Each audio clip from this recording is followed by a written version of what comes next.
Do you suffer from white thoughts? White thoughts are a symptom of an aggressive disease called acute viral perceptive albinitis. Violence isn't the answer. Also known as whiteness. Whiteness, whiteness, whiteness, whiteness, whiteness, whiteness.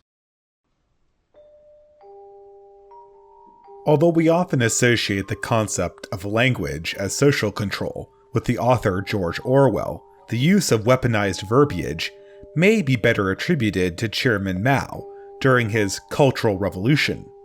Here, the introduction of certain magical words, whose use or misuse mark someone as right-thinking or counter-revolutionary, were employed to bend society to the desired end via normal functioning social interactions.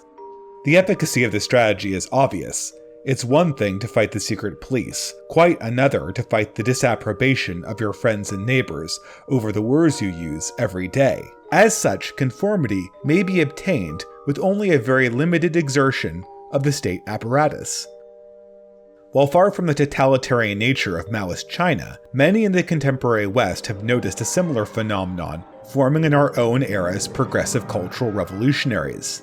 The injection of specific words and cliches into the discourse to reframe the conversation and hinder dissent has been a recognized element of political correctness for well on 3 decades now. But far from a minor irritation, these words persist in our language, and despite their users' ability to understand their origin or even their meaning, they are invariably controlling the direction of our culture. People often comment how difficult it is to get progressives into a conversation. Very few people who claim to understand progressive ideas ever want to talk about them with critics. However, we are in constant dialogue with progressive ideas every time we encounter these types of words in the media we consume or in the casual conversations we have with friends, family, and acquaintances who have absorbed the terminology through cultural osmosis.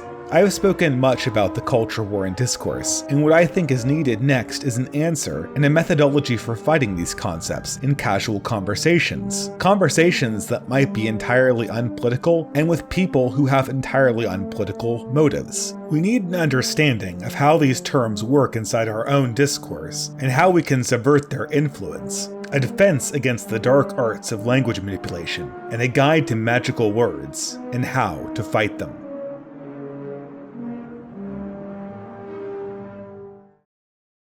Most of the concepts that I've covered on my Magical Words series have largely been essential. Big things, words and concepts that are molding our society and that change how we interact with public dialogue generally. But today I'm examining a particular word, mainly because I have a deep and abiding hatred of it, and that word is whiteness. Now, of course, I think this word is becoming increasingly a political word in our day and age, and I certainly think it is useful to know how to confront it. But for my own motivations in making this video, it is less about a particular event, or even general cultural pattern, and more about my utter distaste with how this particular piece of language has been used in our culture and is currently being used. As such, I'm sure that this particular Magical Words video is going to be somewhat of a black sheep. Remember all those words about trying to make sure that we preserve communication, sincerity, and open dialogue? Well, I'm not making any promises for this video. To my mind, this particular word, whiteness, is a nasty concept, one of the most deceptive pieces of political linguistics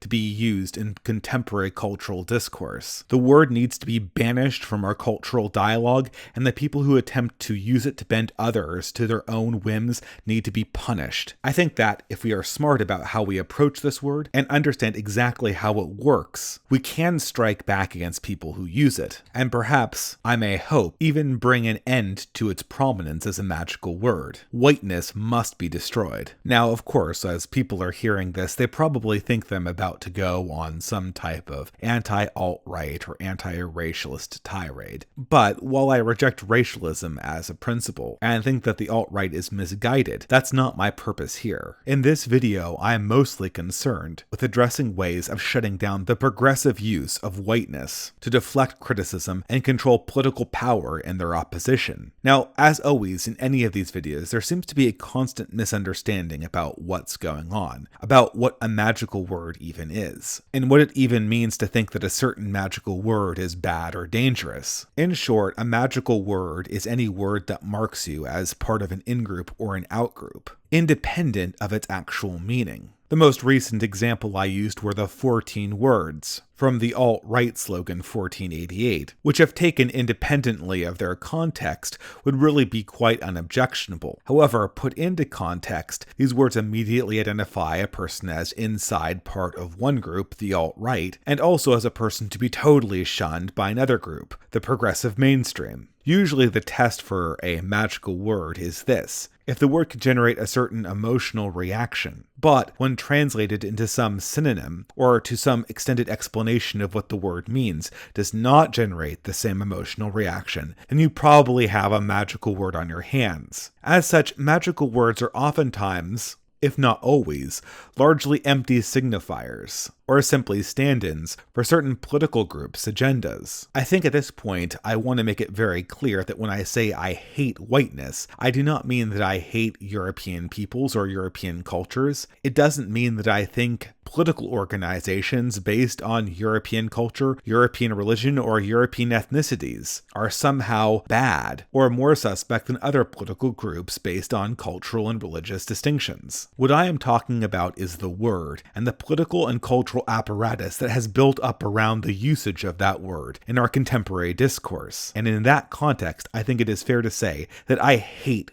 whiteness. I was recently reminded about this when I saw a HBO promotional video featuring Jon Hamm and his explanation of whiteness. And as infuriating as the video was, I realized that it really laid out the perspective, the political perspective at least, that whiteness has in the mainstream. Also, and perhaps very accidentally on the part of the video makers, this particular clip broadcasts the explicit and implicit assumptions built into the word whiteness, and as such pointed to ways that the magical word could be subverted, and how the agendas of people who use the word, like those who created the Jon Hamm video, could be punished in ordinary discourse. And really, when it comes to a construction as vile as this, I really don't think that there is any other way. We'll take a look at the Jon Hamm video a little bit later, but in keeping with the ordinary format of this particular series, I want to talk a little bit about the word itself before we begin. Now, usually when I do a magical word series, I start with etymological definition, but for this particular video, I'm not so sure that it is entirely necessary. Since human civilization has allowed far-flung human groups to make contact with each other, people have noticed the difference in skin tone color. As such, people from more northern extractions were termed white, or white-skinned. This wasn't unusual, and it's not hard to predict that when one group meets another, they'll characterize the other by their main difference in appearance. And that most notably is skin color. I think there are two complicating factors to this story. The first one being that Christendom, or if you prefer Western civilization, post the 15th century was almost entirely located in Europe. As such, the ethnicities and races that made up this region formed a common superculture and civilizational structure that unified many of the disparate nations together culturally, while certainly not politically. This created a type of European historic identity, insofar as these countries, nations, and peoples shared culture, religion, and thought between each other, even as they might be warring. And of course, this fact leads to the second complicating factor, and that is that the designation white was largely used in colonial projects post-1600 to distinguish European colonist from non-European indigenous people, and others from the African slave diaspora. Most notably used in places like the United States and Brazil, white became part of a semi-caste system that played out over the 200 years leading up to the second half of the 20th century. Given this history, I think the most immediate translation most people would make for the word white or whiteness is European, a person from the European continent, and somebody with a very few exceptions, who would be the inheritor of Christendom or Western civilization. But post the 60s and 70s, a strange thing started happening to this concept of being white, and that is that it became identified, on the left at least, as the primary obstacle to integration, and later as the primary reason why their own efforts at integrating countries like the United States had not worked. Of course, America having a previous racial caste system in place, the concept of whiteness did have some amount of political power behind it. Yet altogether, isolated from the European roots of Christendom, the concept really didn't have much cultural meaning. It was a placeholder to control immigration and to enforce racial segregation. But the idea itself didn't really have a storied history. Indeed, for most of the 20th century,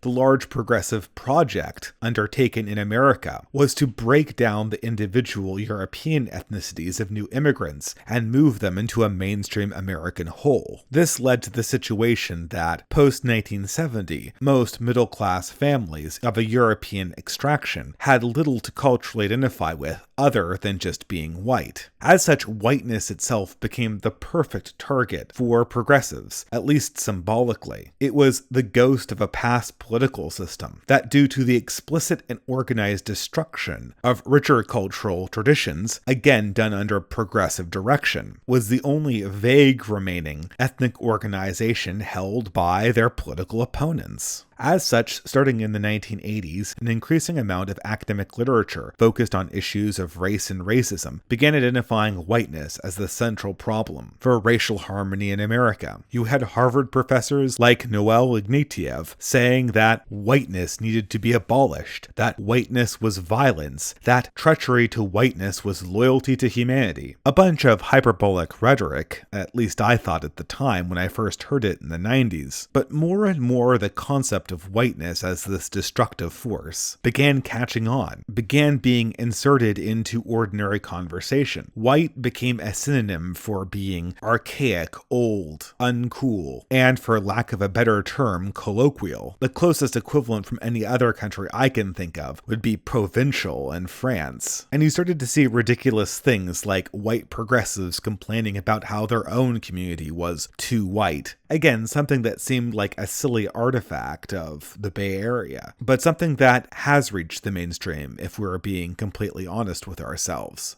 An honest translation of the word now would probably come down to something like illegitimate or fake. And we see in the word white or whiteness the same type of equivocation that's been present in many of the other words we've covered on this series. There is an equivocation. The word initially meant Europe and European culture as a collective, and now it means fake or illegitimate, implying a value judgment, of course, of the ethnic groups that fall into the category of indigenous European. Now, of course, this equivocating tactic isn't completely naked. There is a narrative that builds up to it, and it's supported by a number of lies and half-truths. And of course, if you go to any reactionary YouTube channel, you're going to probably hear some breakdown of how whiteness has been used dishonestly, and indeed it has. But I think looking at the narrative that the left tells us about whiteness head on, we can understand exactly how the term is used, exactly what it's become, and from that position, learn how to defend against it. When it really comes down to it, whiteness, as the left uses it, isn't a very hard concept to understand, and I don't even think it's a very hard one to game and defeat. And with these motivations, even with the full cringe that the John Hamm White Thoughts video induces in me every time I watch it, I think looking through this video is quite instructive, beginning right after the footage I showed during the title. The whiteness virus targets healthy, culturally and ethnically specific cells. Italian, Irish, Scandinavian, etc., and what have you. The albinitis then attacks and destroys any cultural or ethnic specificity using an arsenal of fake holidays, 17th century aristocratic class warfare, the one-drop rule, and Elvis. Now, starting off on the first clip, I think a lot of people will recognize this talking point, and it begins with a semi-half-truth, and that is the process of de-ethnicizing a lot of the European immigrants that came into this country in the 19th and early 20th centuries. It's a historical fact that America culturally, through both government and private organizations, tried to get people to leave behind their traditions from the old country and embrace a unified identity, which at that point involved involved being part of an American culture that by construction was only European. But once we get past this basic fact and scratch the surface a little bit on what the narrative being pushed forward in this video is implying, we see that it doesn't really hold up. First of all, knowing that this particular video comes from a progressive perspective, right off the bat, we see the implication that these other cultures, Irish, Scandinavian, Italian, are real, legitimate identities. They're authentic. They exist in some way. But America is composed of silly things, fake holidays, overrated musicians, and a lot of other things that no one really has looked into. Of course, part of this plays on the natural tendency of American progressives to idolize European welfare states and European culture generally. Something again that's highly ironic considering that we're lampooning whiteness. But more than that, we have to ask ourselves, what really gives these other cultures an authenticity that the American identity doesn't have? True enough, America does have several things going for it that makes its culture generally a little bit more bland and not as rich as smaller countries with a more storied past. When you span an identity across a large geographic region, that's just what you're going to get. But one must ask, is the culture that the United States does have much less authentic than Italian or Scandinavian culture? It's a strange question because Scandinavia isn't really even a country. It's a vague collection of other countries, each with their own governments and histories. Moreover, Italy, for most of its entire existence, was divided between different countries and city-states, each which had massively different cultures from each other. As for holidays, aren't all holidays made up? I mean, I know the story of Thanksgiving has a certain amount of bullshit associated with it, but France's main holiday, Bastille Day, is almost pure distilled Jacobin propaganda, describing a much uglier event than the Pilgrims landing on Plymouth Rock. And of course, if you're already seeing how this is falling apart, this assertion of the fake white identity is even more feeble when you dig a bit deeper. Growing up on the west coast of the United States, I remember asking myself, why do we, white people, not have a culture that belongs only to ourselves? Why can't we identify with our group the same way that Asians and Africans do? And the answer I got was something more or less like the one that John Hamm read in this video. Whiteness is fake. It doesn't mean anything. And to a certain extent, I agree. American whiteness is a pretty thin culture. But then when one asks the necessary follow-up question, well, what should we identify as? What is the authentic culture we belong to? One gets two answers that are manifest lies. The first answer, of course, is that one should identify as their native European culture, the culture of their grandparents, the culture of their great-grandparents. And this certainly makes an amount of sense. Blood is thicker than water, after all. And I lament the fact that ethnic traditions are lost through the ages. But of course there is a problem with this. The first one being that most European immigrants came to America before firm cultural boundaries along countries were really established in Europe. Meaning that even if one does have a distinct ancestral location in Europe they're associated with, the chance that you're going to find a group of people to celebrate this culture with you is very, very small. And that's not even taking into consideration the additional complication of ethnic mixture over time. Furthermore, I remember being very shocked as a young man going to Europe with just this attitude in mind. I remember telling my European friends at that time how lucky they were to have a culture that they could call their own. I remember telling them how lucky they were about having a storied history that they could look back on. Only for my progressive European friends to tell me that one really shouldn't identify as German or French. One should identify as European, that being nationalistic was something of the past, and now all Europeans together were of one political, and eventually I might assume cultural, whole. Being loyal to specific national origins was provincial. It was something that ignorant people from Eastern Europe did who weren't with the times. And this was the progressive line, 180 degrees in the opposite direction of what progressives were saying in the United States. The other surrogate identity that was usually proposed in place of the white identity, so often derided as fake by progressives in America, were regional American identities. We shouldn't identify as European Americans, we should identify as Californians or Oregonians. But again, if one scratched the surface, you could see this was bullshit. Certainly, the two most vibrant, storied, and distinct cultural identities that existed regionally in the United States were Southern identity and Texan identity, both of which were vehemently opposed by progressives, derided constantly as being, well, quaint, fake, stupid, and an inauthentic element of the past. Well,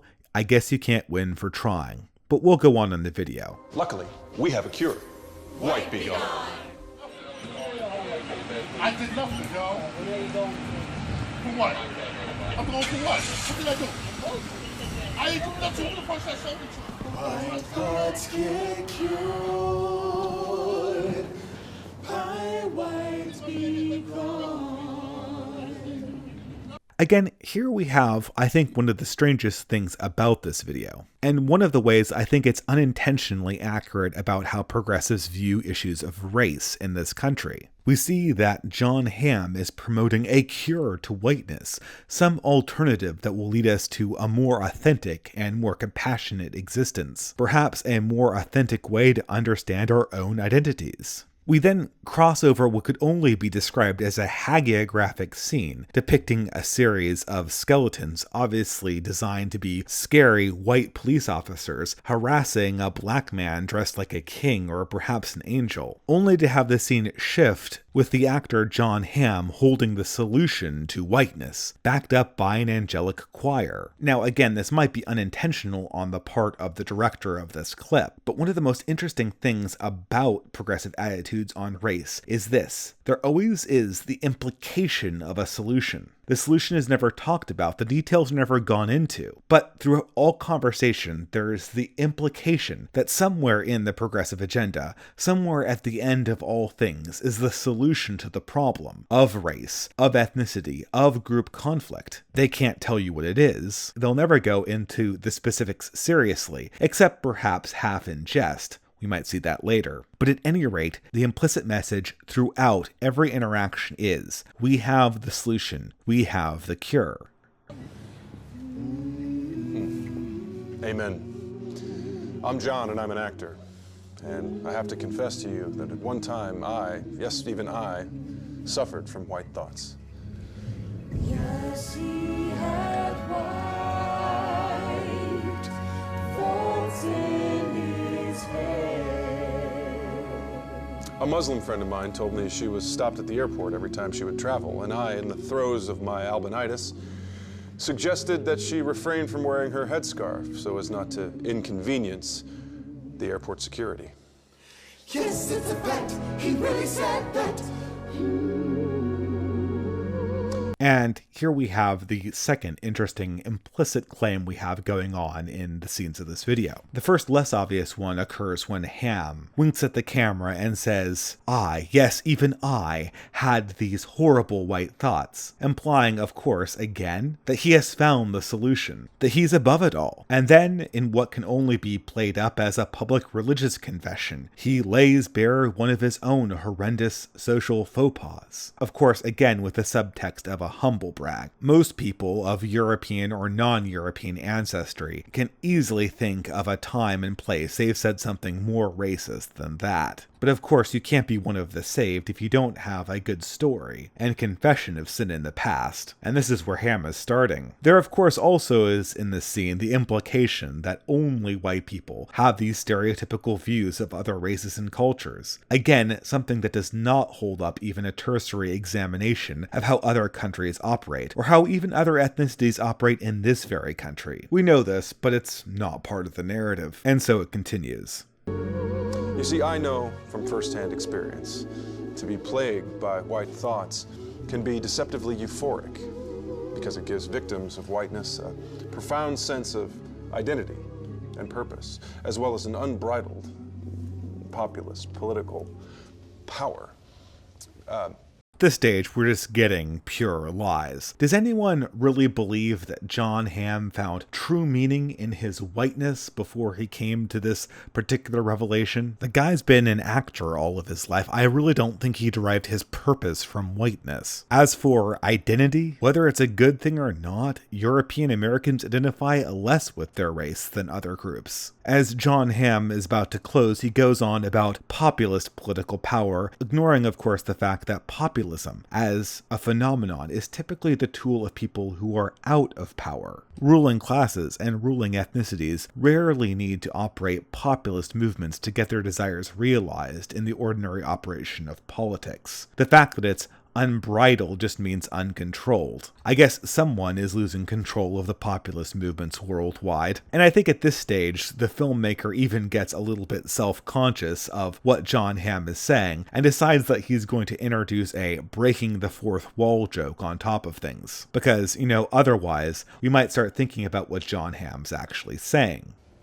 Yeah, I'm sorry, can we cut for 1 second? Everything all right? Yeah, sorry.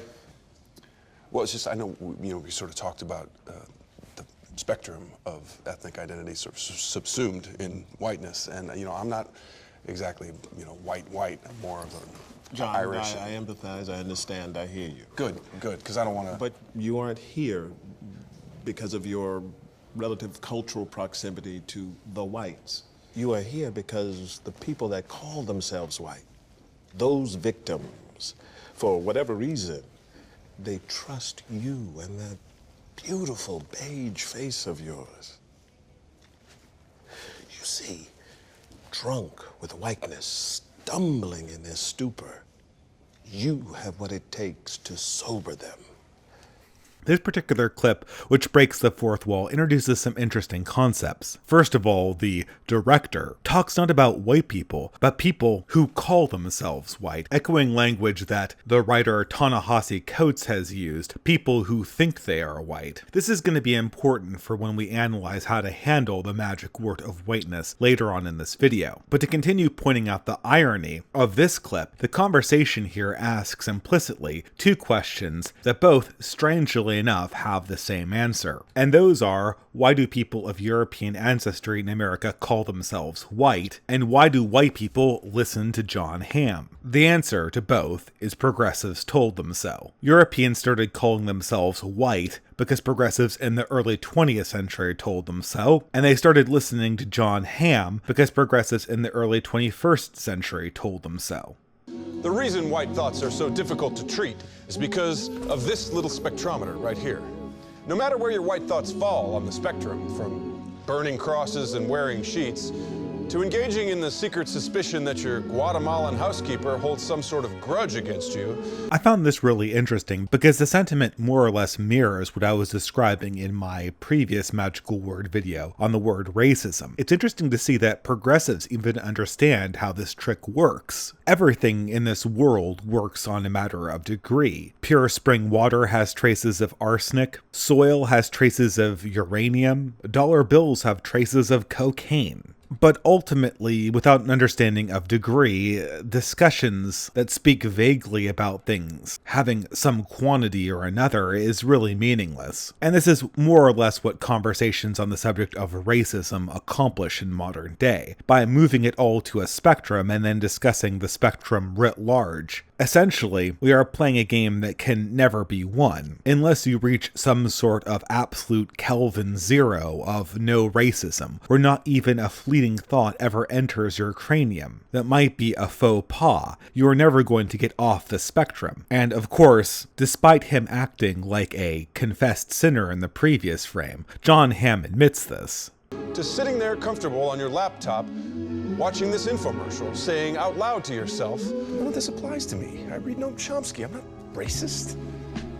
Maybe not, John, but sadly, I'm not racist, spoken aloud, is a classic white thought. And therefore a racist thought. You see how this works. This is the classic Kafka trap, and it's an important element about how the magic word whiteness works in this situation. If you deny whiteness, or if you deny racism, then you are all the more in possession of those qualities. The denial means an acceptance of the validity of the terms, and that's how the game works. You see, because of their diversity, these white thoughts are incredibly difficult to treat. So we must remain vigilant and remember that all these white thoughts stem from the same virus and are thus all the same shit. All the same shit. Kafka trap once more. If you're not absolute Kelvin Zero of racism, you are a Klans member. But wait, there's a solution, right? But don't worry.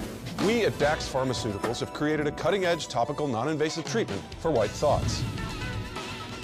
Using turn of the 13th century nanotechnology, we have managed to create a topical ointment that, when massaged into the temples, enters through the pores into the limbic system of a person infected with whiteness. And what is this going to cost us, after all? This has to amount to something more than just platitudes. We're probably going to have to sacrifice something. We can't just say the right words and go back to our privileged existences as Hollywood actors, right? Side effects may include, but are not limited to, black thoughts, existential crisis, bouts of amnesia, a loss of social power, acceptance of the mortality of yourself and your culture. Your white friends wondering what's gotten into you. Your parents worrying that you might bring a biracial child into the world. And what type of life would that be? How we smuggle in a loss of social power and the acceptance of the mortality of yourself and your culture. I mean, first of all, we were supposed to accept John Hamm as the paragon of this post-white, anti-white treatment. But does he look like he sacrificed any of his social power? But I guess that's just ordinary run-of-the-mill progressive hypocrisy, gone over by pretty much anyone who's reviewed this video. More telling yet is the little quip inserted towards the end of the tirade, where the acceptance of mortality and cultural mortality are listed as positives. Now, of course, oftentimes, acceptance of one's mortality is seen as a spiritual virtue, and indeed it is. In a religious sense, we should all be prepared for our deaths. We should be all at peace with the meaning we have in our lives. Though this kind of spiritual serenity and sereneness in the face of personal loss is something that I rarely see from Hollywood types like Hamm. Likely, this peace with one's own mortality is talking about something a little bit more direct. Furthermore, coming to peace with your own culture's mortality, that's a little bit stranger. When was the last time you heard anyone talking about how you thought that their cultural heritage should die? And by the way, wasn't the whole point of critiquing whiteness so that we could all preserve our own authentic cultures? It didn't seem like a very good idea when all the individual European cultures died and became merged into the giant corporate identity of America. And of course, as the clip starts stating its own agenda a little bit too explicitly, we immediately cut to another breaking the fourth wall joke that ends the short film with what only could be an inside joke. But at any rate, leaving aside the cringe, what have we learned? How exactly does the short film we just watched show how the word whiteness is framed? How the magical word operates to control discourse? Well, first we have to note that in this construction, whiteness is a term that means pretty much exclusively illegitimate or fake. It's constructed to carry that meaning specifically in all of its usages. Furthermore, we see that whiteness, in addition to being illegitimate and fake, is also the designated loser. The person claiming whiteness or being labeled with whiteness will always be at the bottom of the argument, always at the losing end of the moral stick, and that's nowhere for anyone to be. More importantly still, the word whiteness is a Kafka trap. If you deny it, then you've essentially admitted that you accept it. I don't see color, it just isn't going to cut it. And if that prospect wasn't depressing enough, we can finally observe that as an alternative to this particular identity, progressives have no plan. There is no solution to this problem, short of death, both individual and cultural, apparently. And I suppose this really gets to my great hatred of this word, and the work that it's done. Not only has it essentially taken any number of cultures, peoples, and communities, and crafted for them an ugly epitaph that they must wear at all times. Not only does its usage inspire paranoia, group hatred, and has all but ensured that in the short term, this country is careening towards a racial conflict. The terminology fundamentally obscures cowardice. It obscures an effort by the morally and intellectually feeble to rain down false moral judgment on their fellow man for no reason. There is nothing in the word whiteness as it is currently used that is not vicious, that is not petty, and that is not craven. And as such, I think it is important that whenever these types of games are played, they are punished. Not deflected, not ignored, punished. The progressive movement deserves to choke on the word whiteness with every breath it takes. Now, of course, I think for a lot of people in more Buckleyite right circles, or perhaps even in the alt-right, might say something along the lines of, well, wouldn't it be better just to avoid the use of the word white? It's just ammunition for our enemies. Or alternatively, if the progressives have spent so much time denigrating the term white and whiteness, shouldn't we be reclaiming it? Shouldn't we be trying to breathe new life into a word that, well, in the American context, never really had a lot of meaning anyway? But I think both of these are mistakes. We can't avoid the word. We can't reclaim the word. It's too powerful. The only option available is to give progressives a taste of their own message, and that means reframing and subversion. This word has power that the progressives have given it, but who I'm not so sure even understand how it works. As everyone probably has figured out by now, everyone except perhaps the alt-right, the word instantly poisons anything you're talking about. I might be able to get away with calling myself a nationalist, even in super progressive Seattle. In a pinch, I might even be able to call myself an American nationalist. And I certainly could call myself a Polish nationalist, or Jewish nationalist in the case of Israel, without anyone really raising an eyebrow. But the second I call myself a white nationalist, my public career in any capacity is over. Now, of course, landmine-like magical words that end your career are not uncommon for the right. They exist everywhere, and the left has been planting them for decades now. But what's so unusual about whiteness and the word white is that it even has become a poisonous word for leftist concepts. Being a feminist is good. Being a progressive is good. But being a white feminist or a white progressive is bad. Really bad, and progressives will do anything to demonstrate that they are not the white version of whatever they claim to be. A strange thing when you think about it, considering that progressives also consider denying one's whiteness to be a major social faux pas itself. I think this dissonance can be explained with understanding that the word white or whiteness possesses very little of its original meaning as a person or culture of European origin, and has come now to entirely mean the progressive association with fakeness, inauthenticity, and illegitimacy. As such, the word is one giant poison pill, and progressives have constructed the cultural conversation so that it is nearly impossible for anyone, at least anyone who's trying to enter the conversation from a non-progressive standpoint, to not take this poison pill. You can't say that you identify as white, and you can't say,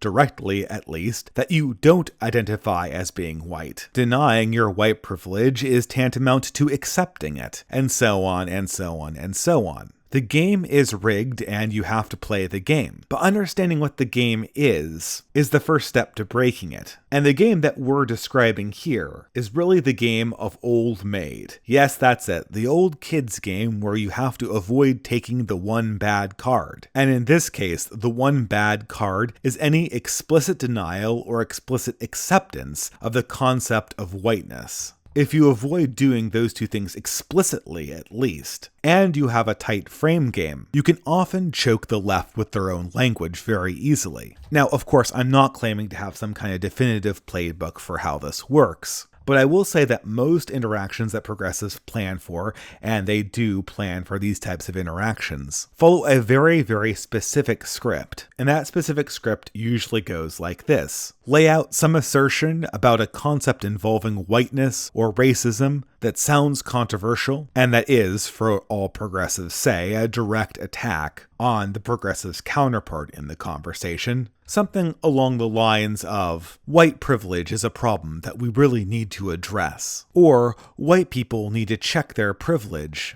before they begin talking to minorities about politics in this country. In any case, the intention is to have the non-progressive counterpart in the conversation immediately pipe up with some defense. When someone says white privilege is a problem, they'll say something like, "No, it isn't. It's not a problem." Or, "I'm not privileged. How could you call me privileged?" And, whether true or not, both of these statements, the defensive nature of these statements, are, with the subtext we've already discussed, and with the Kafka trap we already know is in place, admissions that you accept the label white. Therefore, You accept, in the framework of the culture, your own illegitimacy. This is entirely the wrong way to proceed. So too, as I have mentioned before, is an attempt to explicitly reclaim the term. That won't work either, and it will likely just play into the hands of the progressive narrative to begin with. Instead, we have to realize that the word white is just a bomb. They're trying to hand it to us, but they can't hand it to us unless we explicitly accept the term or explicitly deny it. And if you markedly avoid those two actions, can usually get around the problem and hoist the progressive by their own petard.